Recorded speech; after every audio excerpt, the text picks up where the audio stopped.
Bloomberg Audio Studios. Podcasts, radio, news. For too long, we have accepted low expectations and accepted decline. We no longer have to do that. We can do so much better. Low growth is not our destiny. That was the Chancellor Rachel Reeves. Will her plan for growth land with businesses? And will it be enough to help the economy to take off? You're listening to Bloomberg UK Politics. I'm Stephen Carroll. And I'm Caroline Hepker. Welcome to the programme. So we've had just over half an hour with the Chancellor Rachel Reeves addressing a group not just of her own ministers and political allies, but also of business people in Oxfordshire at Siemens Healthineers. She had a lot of phrases that we have heard before about the need to boost economic growth in Britain, that for too long potential has been held back. She then also tried to move the needle forwards, talking about how low growth is not our destiny. And she ran through a number of projects that this Labour government wants to bring forwards from the north of England all the way to the south, focused on road, rail and particularly airport networks. Increasing the capacity at Heathrow was the big prize that she left to the last paragraph. Something that, of course, has been a long-running political debate in this country over a period of decades of whether or not Heathrow should get a third runway. We know there's opposition from prominent Labour figures like the Mayor of London, Sadiq Khan. This has gone through many legal challenges already. But what Rachel Reeves is saying is that this is essential for the broader economy. This is not a London story. She mentioned Scottish whisky and smoked salmon as being key users of Heathrow Airport for exports as well. And talking about this being a boost to the overall GDP of the economy. Just expanding one airport in the country has such a huge impact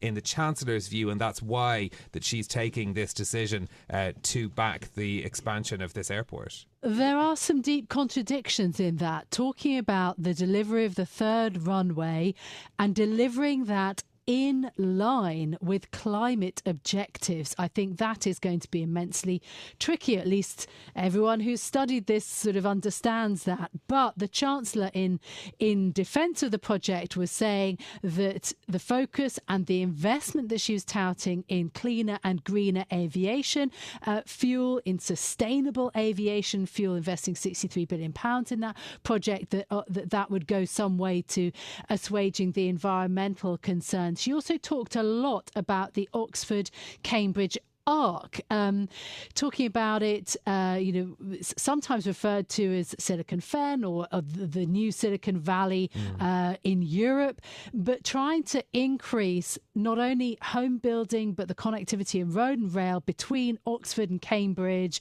with their leading universities, plus Milton Keynes and all the way to Bedford, to try to increase economic growth by powering up those areas of the UK. This is quite bread and butter kind of announcements. This Yes. isn't, looking for high ambition in areas. These are things that people can, first of all, very easily talk about. Improving rail links, trying to cut the journey down between those two university hubs, building houses along that rail route so people have somewhere that they can live if they're going to work in those areas. And a couple of other investment zones as well being talked about. For example, reopening South Yorkshire Airport to try and build a manufacturing hub around there. East Midlands Airport as well, new investment going in there too to try and do it. So focus on some of those areas where growth could be created, but also talk too about ideas of deregulation, reform of the planning system. Of course, as we know that there's going to be a new planning and infrastructure bill due this spring on that, removing barriers to things like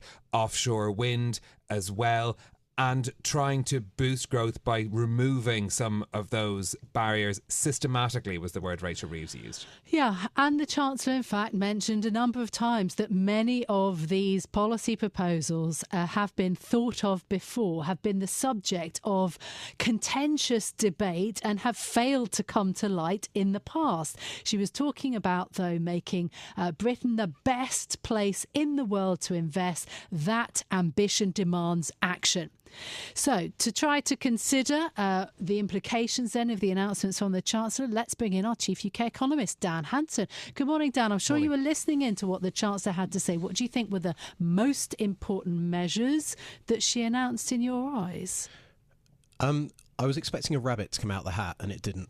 And I think your analysis there was excellent, and you sort of took a few of my talking points. So I came in here.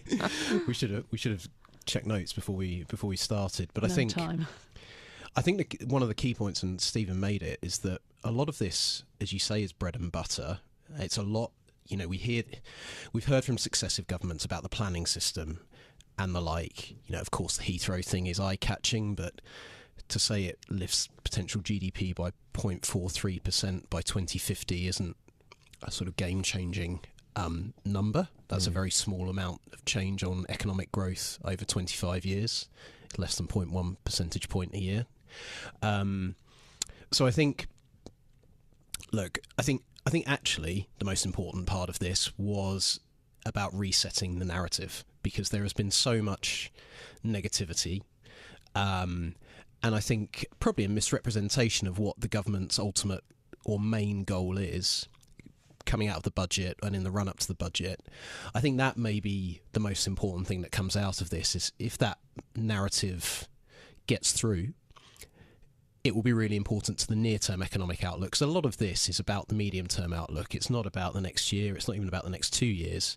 It's about the next 5 to 10 years. So actually changing the narrative around the economy, and that again goes to the point about these bread and butter announcements, things that people can understand, rail links, house building. Those things are obviously extremely important, but they resonate as well with people. So I think that was a big part of this, and it obviously wasn't said in the speech, but that will be the hope coming out of this, that the narrative shifts to growth and not about, the pessimism around the UK economic outlook. I was trying to listen out as well to see if there were any clues as to decisions in regards to the public finances, because there's no massive new investment in terms of public money announced, but I was intrigued by this mention of reforming the welfare system and looking at the rising cost of health and disability benefits, a plan apparently to be announced before the spring statement, so in the next couple of weeks. Give us an idea of how important that is in terms of the public spending, and what sort of difference a change there could make. Yeah, to be honest, if you think about sort of near-term, we just spoke there about some of the near-term implications. That is a big near-term implication, because one of the issues that we think, at least, Reeves will have to face in the upcoming spring forecast is a deterioration in the public finances. And the question then is, her phrase, the fiscal rules apply at all times. What is she, if there is a deterioration in the public finances and it looks like she's going to, the OBR says she's going to borrow more money, what's she going to do to rectify that? And you're absolutely right, Stephen, there. The point about benefit spending, I think, is really interesting, because there is this choice between the levers you can pull. They've ruled out raising taxes, this idea of cutting departmental spending even further. There are questions around credibility with that. And our view has been, sort of since this issue came to sort of up, which is since the start of the year, about the deterioration in the public finances, our view is that cutting benefit spending is probably sort of all the evils, the least evil, particularly if you're trying to get markets on side, which is the big challenge that the UK appears to have had, at least in the past few weeks. Benefit spending might well be the lever you want to pull if you want to sort of set out something that looks credible. So I think you're right, that was really interesting, and we'll see what comes of it. But it may well be that that's the lever she pulls to rectify any deterioration in the public finances. Yeah, and there are more than 4 million people on health-related benefits of working age now in the UK, so it is a huge and has been a growing issue.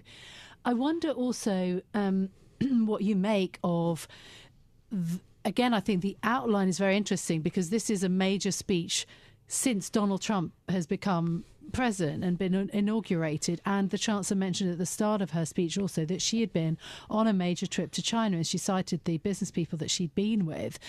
This is another massive question for Britain. actually, how are we positioned versus the EU strengthening trade ties, versus China and the pressures there, and the United States, how Britain is positioning itself under this Labour government? Yeah, it's interesting. I mean, she mentioned ties with the US before she mentioned ties with the EU, which I thought was quite interesting. Sort of deepening ties with our biggest trading partners. Obviously, it's an extremely tricky balance. I mean, the only thing I'd add, apart from that observation about the ordering in the speech, is that so far, at least, the words between Starmer and Trump appear to have been quite warm, which is obviously a positive from the UK's perspective. Obviously, there's talk about universal tariffs and things like that, and that means that the UK, universal means the UK will be included in that. If you're just thinking about the simple economics of it, the EU is where the biggest sort of, in my view at least, where the biggest bang for the government's buck lies, because it still is, despite everything, our biggest trading partner. So deepening and ensuring the ties with the EU are as close as possible, allowing for all the constraints that are on the government in terms of how deep those ties can be, customs union off the table, obviously returning to the single market off the table, but within the confines that the government finds itself, that in terms of the economic benefit is probably the biggest prize. And I think that was interesting, and it was quite interesting. It came early in the speech as well. But that it did strike me as interesting that she put the US ahead of the EU, even though I think, as I say, the EU is probably the bigger prize in terms of the economic benefit. Dan, I know that we love to put you on the spot and ask you to do instant economic analysis of things as they have just happened, but I am curious, your overall impression, if we're trying to think about what changes after today and what we should be looking at after today. You look at every piece of data that comes out on the UK economy and put together a trajectory of where you see things going from here. Has anything that you've heard today actually shifted your view in terms of the growth trajectory, and just remind us of what the outlook is for the UK economy for the next year or so? So the short answer is no, but that's, I think, what we've heard over the past in terms of have we changed our view of the economic outlook, and the answer is no. But what we've heard over the past, since the start of the year and since Labour came to power, I think there are increasingly upside risks to our view about how fast the economy can grow in the medium term. We think it can grow somewhere between 1 and 1.5%. So that's what economists call the trend rate of growth. And I think there's probably a little bit of upside risk to our view that it might be closer to 1.5 than it is to 1, which is obviously good news. I think the thing, and Rachel Reeves said this at the start of the speech, is that the source of all of the sort of deterioration, if you like, in the UK's growth trajectory, sort of prior to the financial crisis, the UK was growing sort of 2.5% to 3%. We now grow 1 to 1.5%. So that deterioration has been almost entirely driven by weaker productivity growth. And that's the thing that this speech was focused on, and what the Labour government is very much focused on is boosting productivity growth.